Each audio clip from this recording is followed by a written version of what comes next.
Hola, estimados y estimadas amigos, vamos a construir el gráfico de barras y a partir de allí llegar a las conclusiones.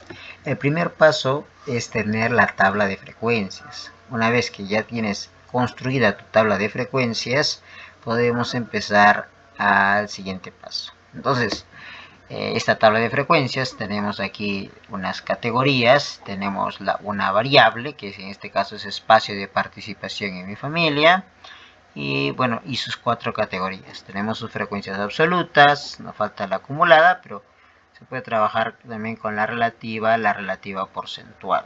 Muy bien, entonces una vez teniendo la tabla de frecuencias, pasamos a construir los ejes. El segundo paso sería construir los ejes. En el eje X, ¿verdad? Está aquí, o también llamada abscisa, que es de forma horizontal, colocaremos las categorías y la variable, ¿no? Y en el eje Y, o también llamada la ordenada, que es de forma vertical, colocaremos las frecuencias absolutas. Aquí también puede ser, ¿no?, la frecuencia relativa o la frecuencia relativa porcentual, ¿no?, que son los porcentajes. Bien, una vez usando bien nuestra regla o algún programa, por ejemplo GeoGebra o el Excel, ya los podemos escribir. Entonces nuestro tercer paso será escribir las categorías y las frecuencias, ¿no? Como teníamos nosotras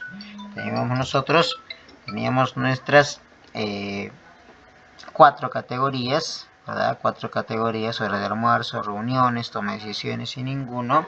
Y por el otro lado teníamos nuestras frecuencias absolutas, ¿no? Ahora, ¿por qué marco como máximo 8? Porque nuestra mayor frecuencia absoluta es 8, ¿verdad? Aquí tenemos, ¿no?, nuestra mayor frecuencia absoluta viene a ser 8.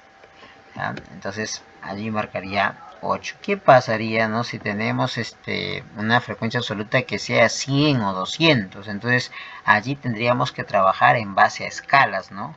Por ejemplo, aquí podríamos decir que cada cuadradito va una unidad, otro cuadradito la siguiente unidad, ¿verdad? Pero para trabajar con escalas, ¿no?, decía, ¿no?, si tiene 100, 200, 300, podría ser, ¿no?, que cada cuadradito valga 50 unidades, ¿no?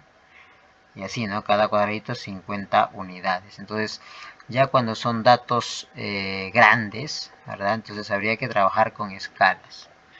¿Ah?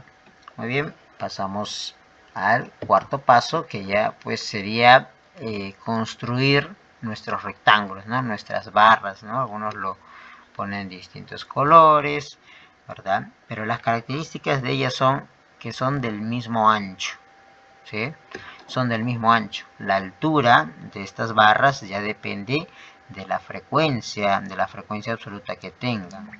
Entonces, por ejemplo, en nuestra tabla tenemos, ¿qué podemos decir del gráfico? Que a la hora del almuerzo, 3 integrantes de la familia, ¿no?, perciben o dicen que tienen ese espacio de participación a la hora del almuerzo. Y eso representa el 20%.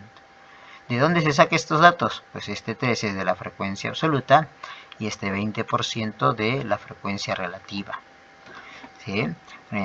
En la siguiente barra de color azul, que tenemos que, a ver, por aquí leyéndolo, que 8 integrantes de la familia mencionan que en las reuniones familiares hay un espacio de participación, ¿sí?, hay un espacio de participación para el bien, y eso representa el 53,3%.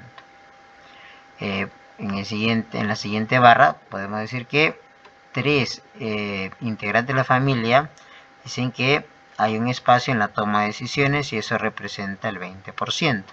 Por último, tenemos que una persona, ¿no?, un familiar, dice que no tiene ningún espacio de participación en la familia, que corresponde al 6,7%. Muy bien, teniendo nuestras barras, ahora sí podemos decir algunas conclusiones, ¿no? Voy a colocar algunas 4, ustedes pueden tomarlas como ejemplo, pero recuerden siempre partiendo de su gráfico, partiendo de los datos de su gráfico de barras. Muy bien, aquí les presento unas 4 conclusiones. La primera dice, ¿no? En cuanto a los espacios de participación en asuntos relacionados al bienestar de la familia, la mayoría considera que sí existen espacios de participación democrática. ¿Por qué nos dicen la mayoría? Porque la barra mayor, que es 8, ¿verdad? 8 de 15, ¿verdad?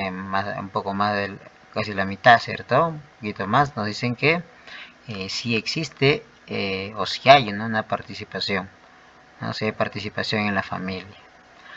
En la otra conclusión tenemos, ¿no? Dice, ¿no? Solo una persona considera que no existen espacios de participación, lo cual implica tomar en cuenta su opinión en averiguar el motivo de su no participación, ¿no? Entonces aquí podemos ver, ¿no? Que hay un criterio para tomar para llegar a conclusiones, ¿no? Es partir uno de la barra de la mayor barra, ¿no? Es decir, la que tiene mayor frecuencia absoluta, y de la menor barra, es decir, la que tiene menor frecuencia absoluta, ¿no? Ya estamos viendo que eso sería un criterio para tomar conclusiones. Nuestra tercera conclusión sería, en mi familia existen espacios de participación democrática, ¿no? Es una conclusión general, ¿no? Claro, porque aquí por lo menos tiene 3, ¿no? En la hora del almuerzo, en las reuniones y en la toma de decisiones, ¿no? También sería una conclusión en general. Por último tenemos esta conclusión, dice, las reuniones familiares es el espacio de participación democrática más reconocido en mi familia, ¿no? Otra vez se toma, ¿no? La barra mayor, ¿cierto? Se toma la barra mayor. Entonces, ¿qué hacer, ¿no? Después de tomar estas conclusiones? Pues llegar a algunas acciones, ¿no? Por ejemplo, podríamos ver que tenemos un familiar aquí que no participa. Entonces, ¿qué hacer? Pues de seguro darle más confianza para participar, ¿no? Darle más empatía en la familia, ¿no? Para que participe, ¿no? Y así, ¿no? Después de tener la tabla, entonces, un recuento, tenemos la tabla, construimos los ejes, escribimos las categorías y frecuencias. En el tercer paso, cuarto paso, ya dibujamos las barras, y quinto, pues ya a partir de allí sacar las conclusiones. Muy bien, estimados estudiantes, espero su trabajo que también, ¿no? Lo hagan de esta manera. Un gran abrazo a la distancia, cuídense mucho, nos vemos, hasta luego.